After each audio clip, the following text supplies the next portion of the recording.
انفطار مبارکه سوره چې د قران عظیم شان دواتیاومه سوره ده په مکه معظمه کې را نازله شوې ده 19 مبارک آیاتونه لري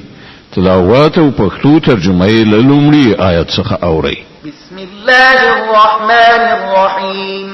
د الله په نوم چې ډیر زیات مهربان پورا رحم لرونکی دی اذا السماء انفطرت واذا الكواكب انتثرت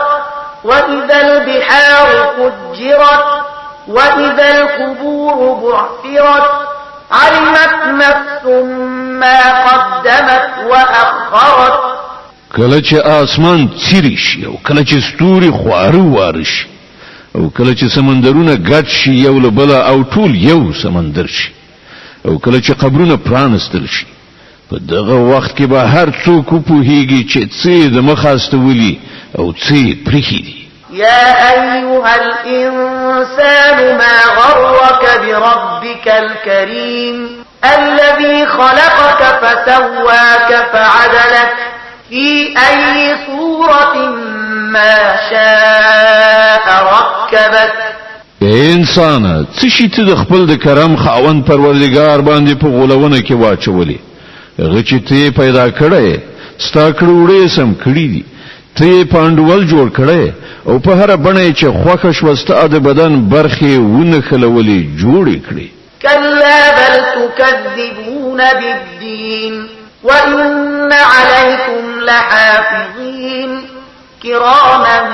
كاتبين يعلمون ما تفعلون هیڅ کله نه بلکې اصلي خبره دا ده چې تاسو د جزا او سزا ورځ دروغ غنئ په داسې حال کې چې پر تاسو باندې ساعتونکي ټاکلي دي داسې عزتمند لیکونکي چې تاسو په هر هغه عمل چې تاسو کوي پوهیږي ان الابرار لفي نعيم وان الفجار لفي جحيم شک نشته چې خلک به په جنت کې وي او شک نشته چې بدکاران به په دوزخ کې اوسېږي يصلونها يوم الدين وما هم عنها بغائبين د جزا په ورځ به هغوی هلته ورننوځي او له هغه نه هیڅ کله پټېدای نشي وما أدراك ما يوم الدين ثم ما أدراك ما يوم الدين او ته څه پوهیږي چې هغه د جزا ورځ څه ده او ته څه خبرې چې هغه د جزا ورځ څه ده يوم لا تملك نفس لنفس شيئا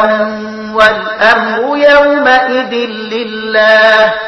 دا هغه ورځ ده چې هیڅ چا لپاره د هیڅ شي کولو د هیڅ چا وس نه وي د هغه ورځې فیصله په ټوله معنا یوازې د الله په واک کې وي